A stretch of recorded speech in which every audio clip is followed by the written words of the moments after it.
The ice table, the money trail. Think of an ice table like a bank statement. Initial, what you had before the spending reaction started. Change, how much was spent or gained. Always follow the coefficients of the balance equation. Equilibrium, the balance left in the account. Pro tip for the change row. If an equation is 1N2 plus 3H2 changes to 2NH3 and you lose X amount of N2, you must lose 3X of H2 and gain 2X of NH3.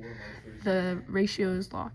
2. The KSP will it rain logic. Solubility product KSP is just a speed limit for how much stuff can dissolve in water. Calculating molar solubility. S, if you have AgCl turns into Ag plus Cl, then KSP equals S times S, which equals S squared. To find S, just take the square root of KSP. Predicting a precipitate. QSP versus KSP. If QSP is greater than KSP, the room is too full. The extra ions will crash out of the water and form a solid precipitate. If QSP is less than KSP, the room has space, no solids forms. Communication, talking like a chemist. The gold standard explanation template. So the stress, the concentration of insert species has increased/decreased, or the temperature was raised. The counteraction, according to Le-Chatelier's principle, the system will shift to oppose this change by consuming/producing this species/heat. The result, therefore, the equilibrium shifts to the left/right, resulting in a higher/lower concentration of product. Sudden spike up/down, someone injected or sucked out a specific chemical.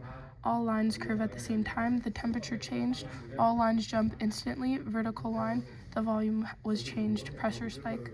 Application, so hemoglobin and altitude. Oxygen tug-of-war reaction, HbAq plus O2G turns into HbO2aq. The scenario, at high altitudes, the pressure of O2 is low, you removed a reactant. The equilibrium shifts left to try to make O2, more O2. The result, you have less HbO2, oxygenated blood, leading to altitude sickness, dizziness/nausea. 2. Carbonated soda cans, the fizz factor. Reaction, CO2G turns into CO2aq plus heat. Opening the can, you drop the pressure, the system shifts left to create more gas. Result, bubble escape, fizz. Warm soda, you add heat, a product, the system shifts left to get rid of it. Result, the soda goes flat faster because the CO2 turns back into gas. The Haber process, feeding the world. Reaction, N2G plus 3H2G turns into 2NH3G plus heat. To make as much ammonia NH3 as possible, chemists cheat Le-Chatelier. High pressure, there are 4 moles of gas on the left and 2 on the right. High pressure forces it right. Removing product, they constantly drain the NH3 out. The system keeps shifting right to replace it.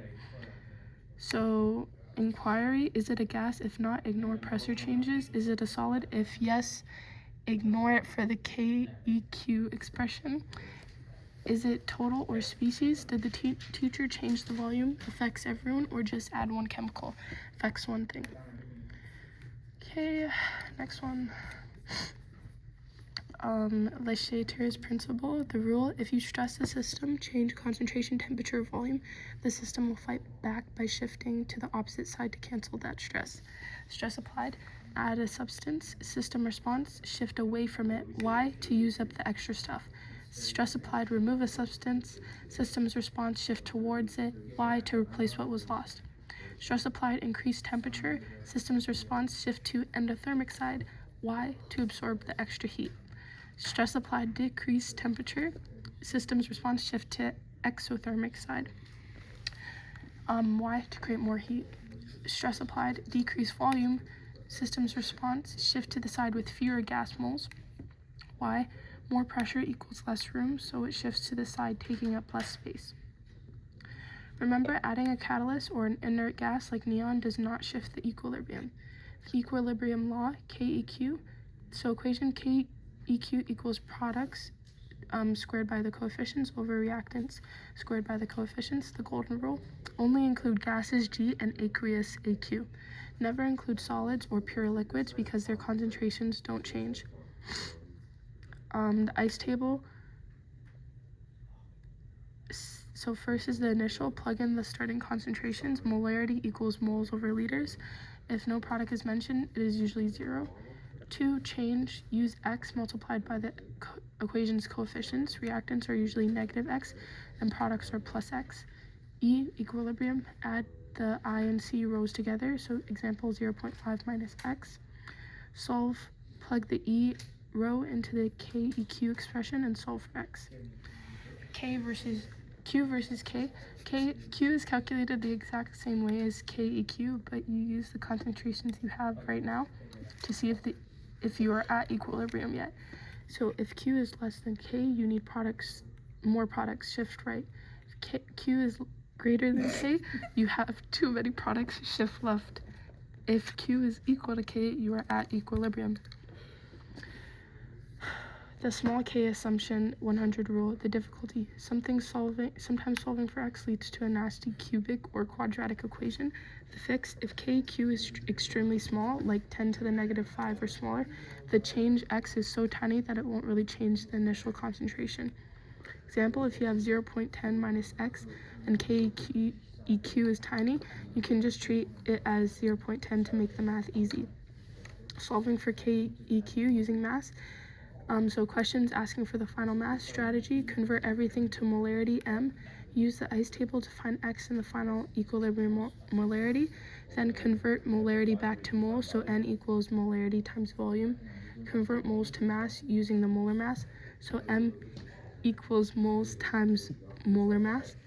And then net ionic equations, determining what actually changes the color in a solution. Strategy, ignore spectator ions. Use group 1 metals like Na+, K+, and nitrates, NO3 negative, because they don't participate in the reaction. Focus only on the ions that form the complex or the precipitate. Okay. Molar solubility in KSP.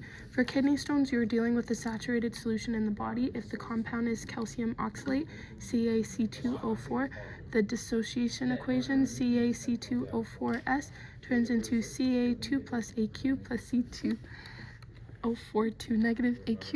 That KSP expression, KSP equals Ca2 plus C2O4 to negative. Molarity solubility, S, this is the X value in your ice table, represents the maximum amount of solute that dissolves. Solving tip, if the ratio is 1 to 1, KSP equals S squared. If the ratio is 1 to 2, like KAF2, KSP equals 4S to the power of 3. Predicting precipitation, Q versus KSP. So condition, if Q is less than KSP, is unsaturated solution, no precipitate forms, more can dissolve. Q is equal to KSP, it's a saturated solution, the result is equilibrium, no visible change. If Q is greater than KSP, it is a supersaturated solution and a precipitate forms, kidney stones grow. Concentration versus time graphs. So this refers to Le Chatelier's principle and how the system returns to equilibrium. So adding a common ion, if you add more oxalate, the concentration spikes instantly, vertical line, then gradually decreases as the system shifts left to consume it. The Ca2 plus concentration will decrease gradually, no spike. Dilution, adding water, all aqueous concentrations drop instantly, vertical line down. The system then shifts towards the side with more particles to compensate temperature change. Unlike concentration, this changes the KSP value itself. A gradual change occurs for all species until a new plateau is reached.